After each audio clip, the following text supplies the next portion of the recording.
En este episodio, la Tierra, el único planeta azul, con más de 2/3 partes de su superficie cubiertas de agua. El descubrimiento de la dinámica que regula este mundo líquido, vista hoy por primera vez en su complejidad gracias a los satélites en órbita terrestre. Y un viaje por el sistema solar en busca de otros sorprendentes océanos.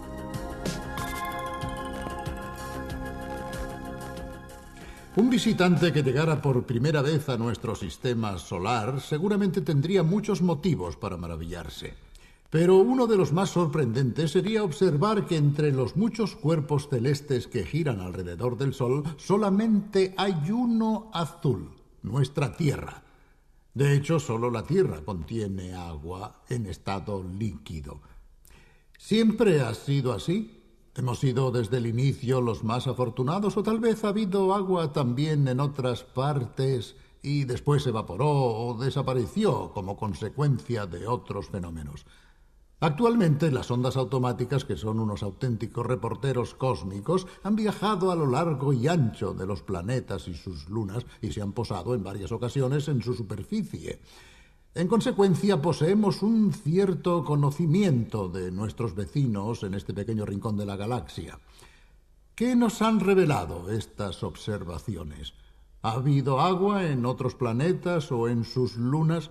¿Al margen de la Tierra existen otros océanos? Veamos. Vista desde el espacio, la Tierra, con sus océanos y su atmósfera, aparece como un extraordinario planeta azul. Pero si miramos a nuestro alrededor en el espacio, no muy lejos de nosotros, veremos dos planetas que no tienen nada de azul: Marte y Venus.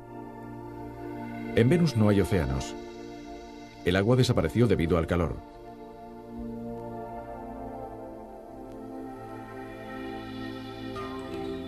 La temperatura de su superficie es muy elevada. Aquí el efecto invernadero es total.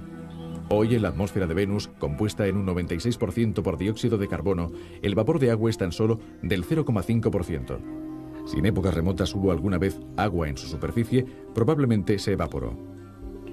Y una vez en la atmósfera, fue transportada hasta las capas más altas, en las que la luz ultravioleta del Sol la disoció en sus elementos fundamentales, oxígeno e hidrógeno. En ese momento, el hidrógeno, demasiado ligero para ser retenido por la gravedad venusiana, desapareció en el espacio cósmico. Así se disolvió el agua de Venus. Estas imágenes enviadas por la sonda Magellan nos muestran la superficie rugosa y desértica del planeta. Lo que estamos viendo son los paisajes irreales del planeta, tal como los vería un astronauta que lo sobrevolara a baja altura.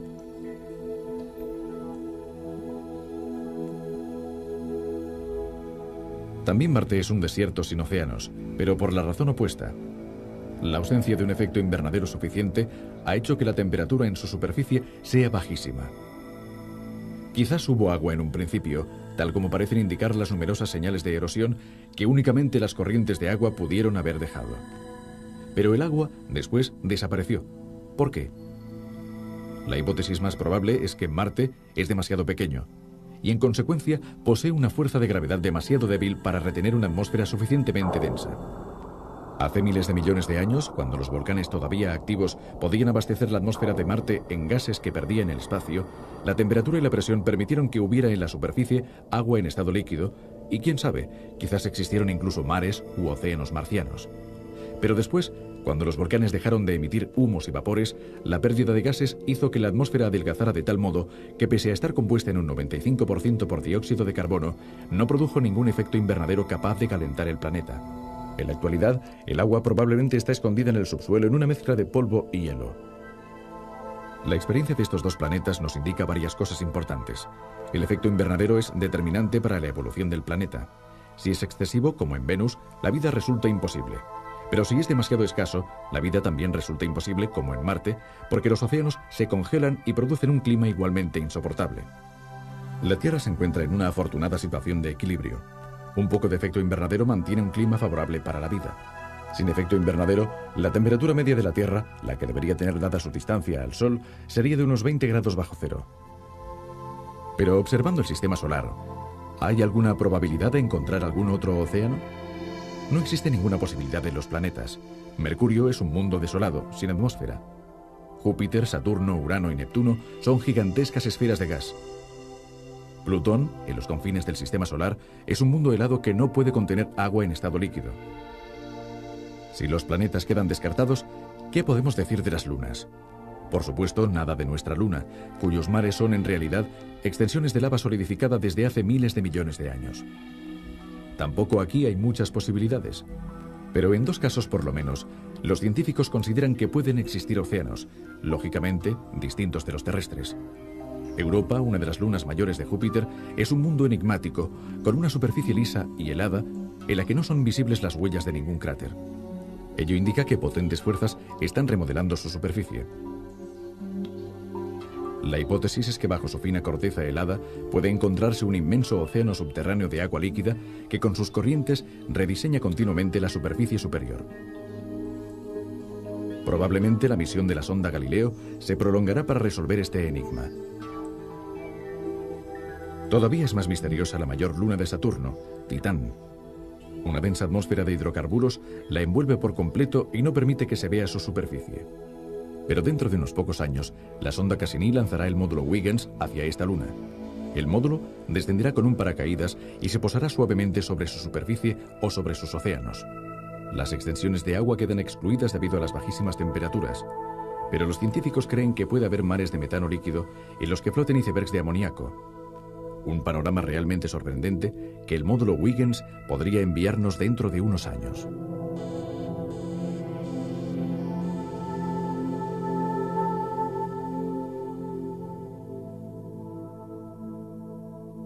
A la espera de que la sonda Huygens nos muestre esos extraordinarios océanos de metano líquido, volvamos a los mares más familiares.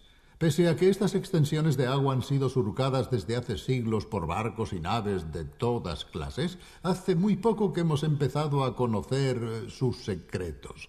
Desde las alturas, gracias a satélites especiales dotados de precisos instrumentos. De ellos, uno de los más importantes es el radar altímetro.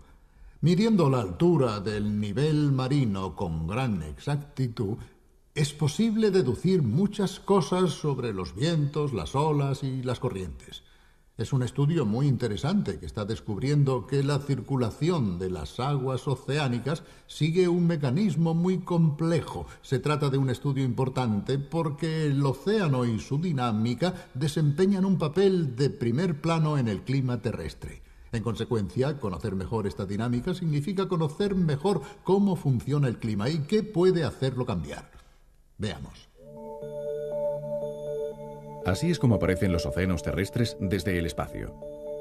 En estas extraordinarias imágenes en falsos colores, filmadas por el satélite oceanográfico Topex Poseidón, se mide con extrema exactitud el nivel del mar.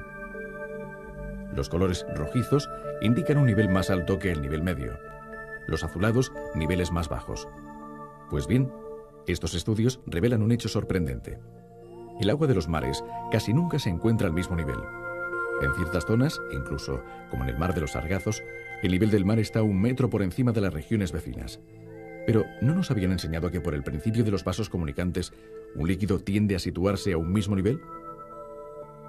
Así es, efectivamente, si no existen otras fuerzas que lo perturben. Las fuerzas que hacen que los océanos sean más altos o más bajos son los vientos, los cuales, al soplar sobre las aguas, las empujan hasta construir verdaderas colinas líquidas. Son montículos en constante evolución, como nos muestran estas extraordinarias imágenes. Estos desniveles creados por el viento son precisamente el motor principal de un fenómeno oceánico importantísimo, las corrientes superficiales, como por ejemplo la del Golfo. Las cúpulas de agua no se tienen en pie, y mucho menos la enorme del mar de los Sargazos. De hecho, el mayor nivel crea una mayor presión en las capas inferiores que finalmente tienden a escapar por los lados. El montículo caería si no hubiera nueva agua para reconstruirlo, proporcionada por los vientos. Es el agua que escapa del montículo la que, después de otras peripecias ligadas a la rotación terrestre y en parte a la conformación de las costas americanas, se transforma en la conocida corriente del Golfo, una corriente muy caliente y rapidísima, hasta 100 o 150 kilómetros al día, frente a los 5 o 6 de las restantes corrientes, y que después incluso llega a calentar las zonas septentrionales de Europa. Naturalmente, el sistema de las corrientes oceánicas es muy complejo. Estas imágenes nos pueden dar una idea de ello. Hay corrientes frías, como la del Labrador, que bajan desde el norte, y otras calientes, como la norecuatorial. Todas ellas son puestas en marcha por los vientos de manera directa o indirecta, es decir, a través de la formación de la cúpula de agua en el Mar de los Sargazos. Situaciones parecidas se repiten también en el Pacífico con la corriente caliente y veloz de Kuroshibo, prima de la del Golfo, y la fría de Oyashibo. Todavía no está del todo claro cómo funcionan estas corrientes. Por ejemplo, desde los satélites se ha observado que las corrientes como la del Golfo tienden a formar anillos que posteriormente se separan del flujo principal y vagan por cuenta propia por los océanos, donde han sido seguidos durante días y días. A veces estos anillos acaban en corrientes circulares mucho más grandes, con un diámetro de más de 180 kilómetros, dentro de las cuales el agua se mueve a más de 20 kilómetros por hora.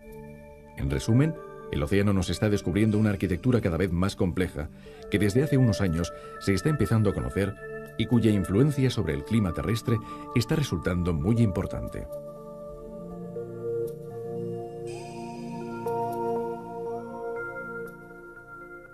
Imaginemos una cascada de agua tan grande como 20 veces todos los ríos terrestres juntos. Sería un espectáculo realmente extraordinario. Pues bien, existe una cascada de este tipo en nuestro planeta, pero no la podemos ver.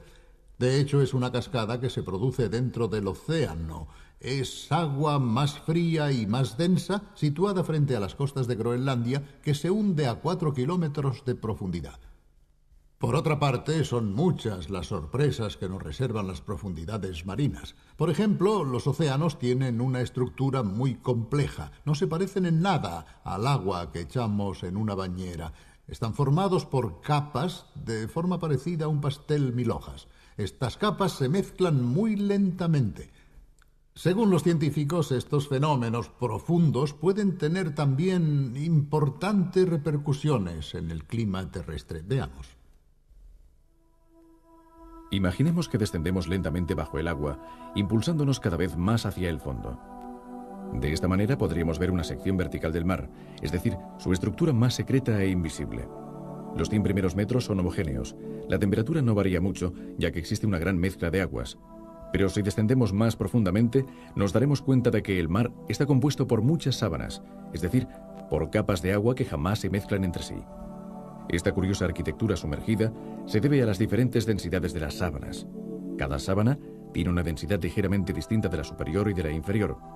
La temperatura y la salinidad son los dos elementos que, al combinarse, hacen que varíe la densidad.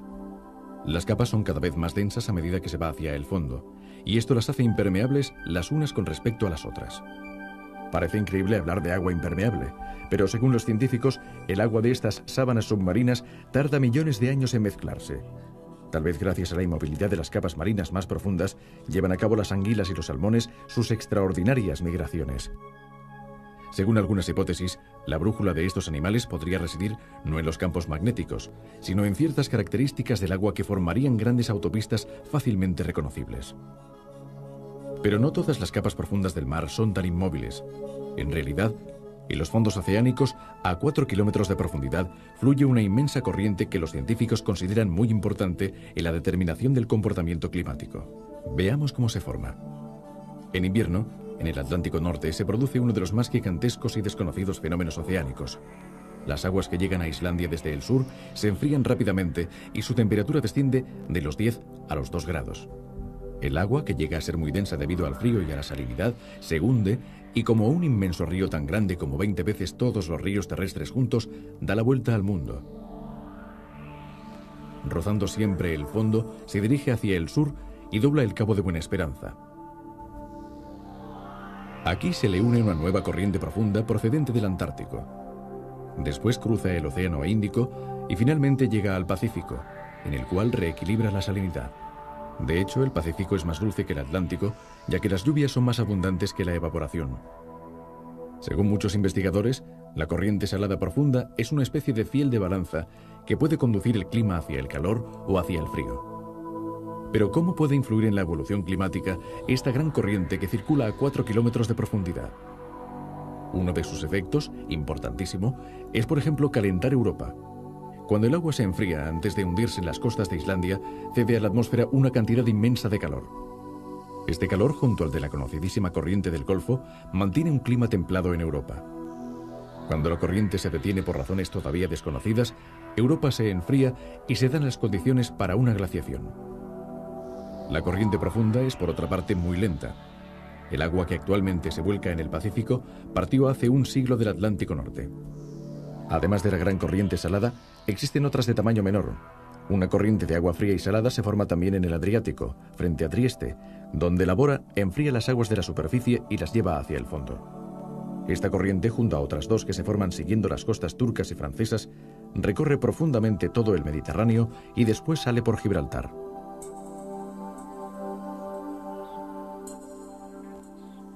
Frecuentemente en estos episodios hemos tenido ocasión de hablar de la llamada deriva de los continentes, es decir, del hecho de que los continentes, como si fueran balsas, se mueven muy lentamente en el transcurso de millones de años. ¿Pero por qué sucede esto? Los océanos, o mejor dicho, los fondos oceánicos, intervienen porque la continua destrucción y reconstrucción de estos fondos funciona en cierto modo como un mantel que se mueve constantemente bajo los continentes.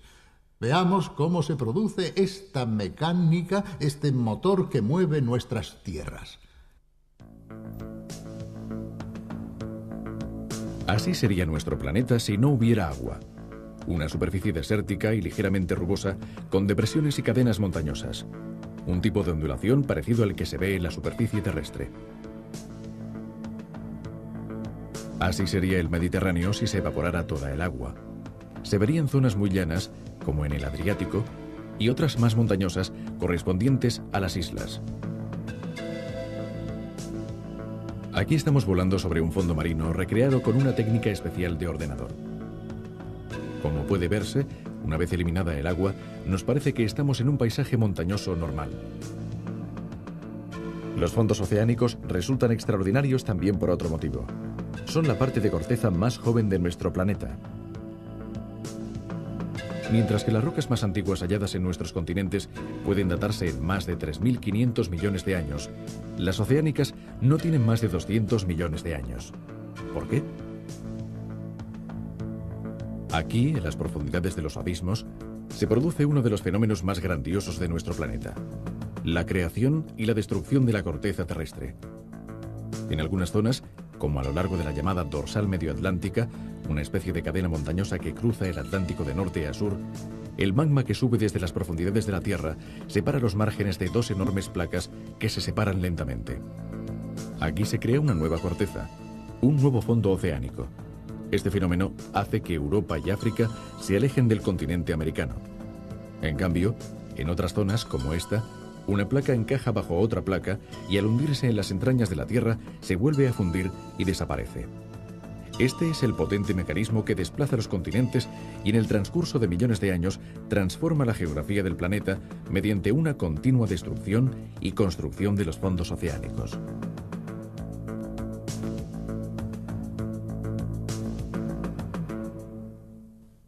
Naturalmente, agua significa vida. Todos los científicos están de acuerdo en este aspecto. En el mar nació y se desarrolló durante un largo periodo la vida. En los otros planetas, la vida no se ha podido desarrollar sin el agua. Aunque es muy difícil darse cuenta de ello en las extensiones marinas, existen praderas, herbívoros, carnívoros, es decir, toda la cadena alimentaria que posibilita, igual que en la Tierra, la supervivencia de numerosas especies animales. Hay una cadena de devoradores que a su vez resultan devorados. Pero en el mar, al contrario que en tierra firme, los vegetales no pueden hundir sus raíces en el suelo para extraer los alimentos. Deben encontrarlos preparados y disueltos en el agua. Por este motivo, todos los juegos de las corrientes superficiales o profundas son muy importantes, ya que funcionan como cintas transportadoras de los nutrientes. Observando ciertas fotografías de satélites que muestran en qué regiones marinas hay mayor concentración de clorofila, es decir, de los vegetales que se encuentran en la base de la cadena alimentaria, podemos darnos cuenta de que, junto a zonas muy ricas en vida, también existen océanos realmente desiertos. Veamos. En esta extraordinaria toma por satélite, vemos la distribución del plancton en los océanos de todo el mundo. En color amarillo, la máxima concentración. En azul, la mínima. Pero, ¿qué es el plancton? Aquí, en las capas más superficiales del mar, donde la luz penetra más fácilmente, empieza la cadena alimentaria que permite que vivan todos los animales marinos. El primer e indispensable anillo está representado por vegetales microscópicos capaces de utilizar para nutrirse, al igual que los vegetales terrestres, la luz solar, el dióxido de carbono y las sales minerales. El fitoplancton está compuesto por minúsculas algas, como las diatomeas, que son ingeridas por el llamado zooplancton, es decir, por pequeños animales como las medusas, los camarones y los peces. Cuando el fitoplancton muere, como sucedió en el Golfo Pérsico debido al petróleo vertido en el mar, se interrumpe la cadena alimentaria y todos los animales marinos, e incluso los terrestres que se alimentan de él, corren el riesgo de desaparecer. Pero el fitoplancton también desempeña otras importantes funciones. La primera, como ya hemos dicho, es la de absorber el dióxido de carbono de la atmósfera para alimentarse. Pero frecuentemente el dióxido de carbono también es absorbido por las minúsculas algas para construir diminutas cáscaras que, cuando el alga muere, caen hasta el fondo, acumulándose y convirtiéndose con el paso del tiempo en rocas carbonadas. El plancton vegetal también emite oxígeno como desecho, tal como hacen los árboles. Y es precisamente el oxígeno producido por estas algas marinas junto al terrestre el que nosotros respiramos. Pero, ¿por qué, como nos muestran estas imágenes, el plancton se concentra en zonas específicas del planeta, especialmente a lo largo de las costas o en los fríos mares polares? Los mares más abundantes en pesca son los que tienen una circulación vertical de las aguas, es decir, un intercambio entre la superficie y el fondo. De esta manera, los nutrientes pueden ascender hacia las zonas más luminosas en las que vive el fitoplancton. Esta circulación vertical se produce siguiendo las costas donde los mares no son muy profundos y las aguas superficiales, al moverse empujadas por el viento, desencadenan una circulación vertical. O también en las regiones polares, donde el agua fría y salada de la superficie se hunde, facilitando también en este caso la circulación vertical. Veamos más detalladamente cómo se desarrolla este proceso en los mares polares. Cuando en invierno se forma el hielo, el agua del mar se vuelve no solo más fría, sino también más salada, ya que la sal no resulta absorbida por el hielo. Al hacerse mucho más densa, el agua se hunde, dando origen a una mezcla entre las distintas capas. Uno de los efectos consiste en hacer ascender el agua profunda, rica en nutrientes. Por esto, cerca de los polos, el agua es rica en fauna marina, porque la cadena alimentaria que empieza en el fitoplancton contiene muchas sustancias nutritivas útiles. Focas, pingüinos, ballenas, morsas y leones marinos pueden sobrevivir en un ambiente aparentemente hostil gracias a la especial circulación oceánica.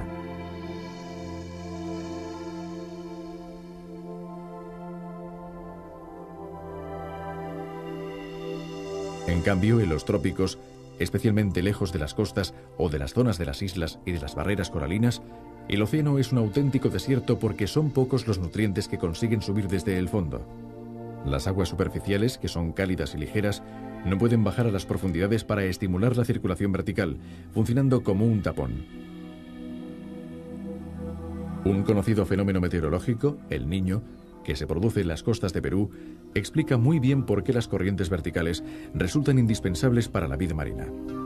En una situación normal, los vientos soplan desde el continente americano hacia el Océano Pacífico.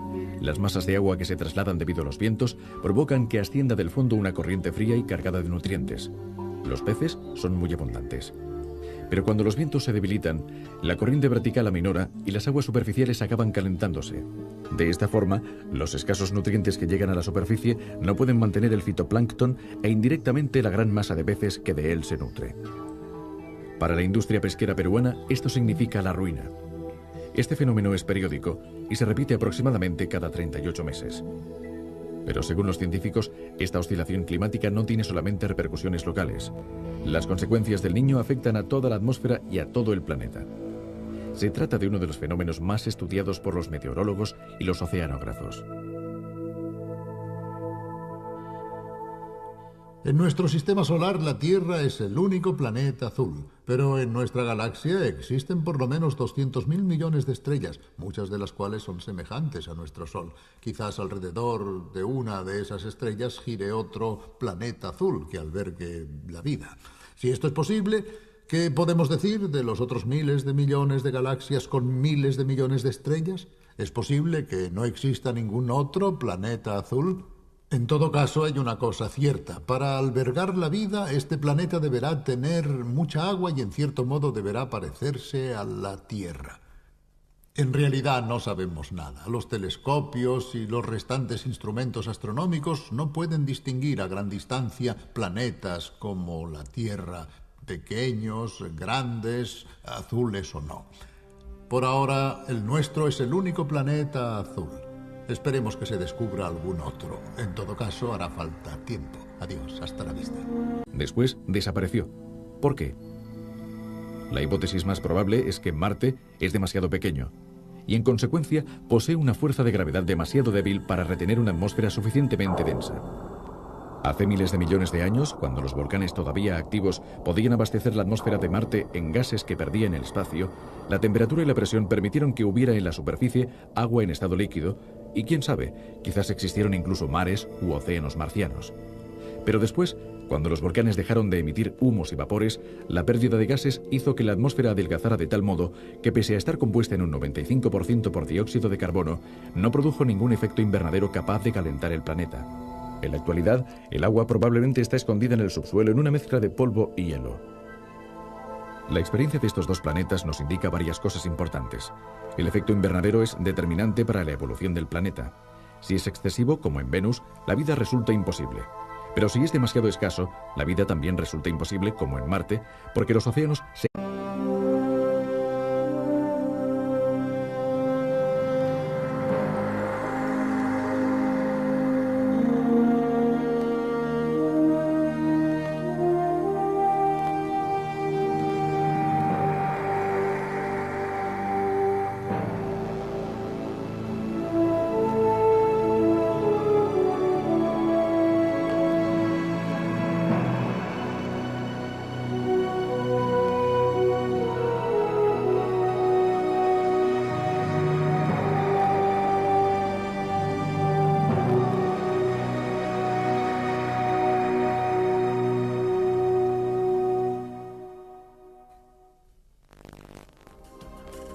En este episodio, la Tierra, el único planeta azul, con más de 2/3 partes de su superficie cubiertas de agua. El descubrimiento de la dinámica que regula este mundo líquido, vista hoy por primera vez en su complejidad, gracias a los satélites en órbita terrestre. De nuestros vecinos en este pequeño rincón de la galaxia. ¿Qué nos han revelado estas observaciones? ¿Ha habido agua en otros planetas o en sus lunas? Al margen de la Tierra, ¿existen otros océanos? Veamos. Vista desde el espacio, la Tierra, con sus océanos y su atmósfera, aparece como un extraordinario planeta azul. Pero si miramos a nuestro alrededor en el espacio, no muy lejos de nosotros, veremos dos planetas que no tienen nada de azul: Marte y Venus. En Venus no hay océanos. El agua desapareció debido al calor.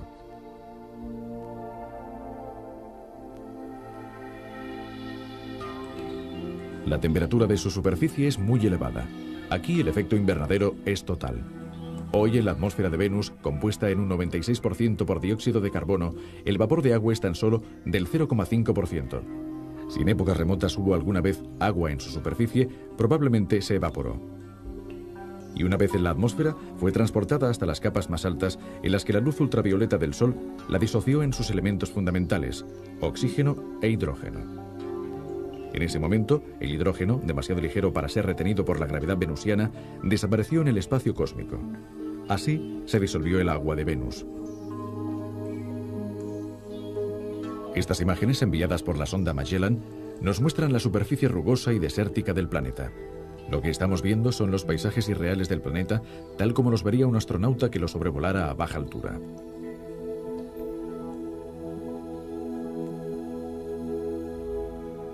También Marte es un desierto sin océanos, pero por la razón opuesta.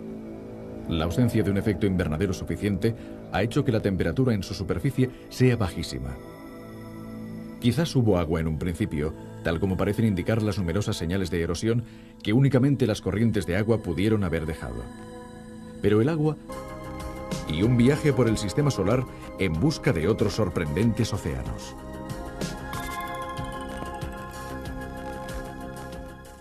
Un visitante que llegara por primera vez a nuestro sistema solar seguramente tendría muchos motivos para maravillarse.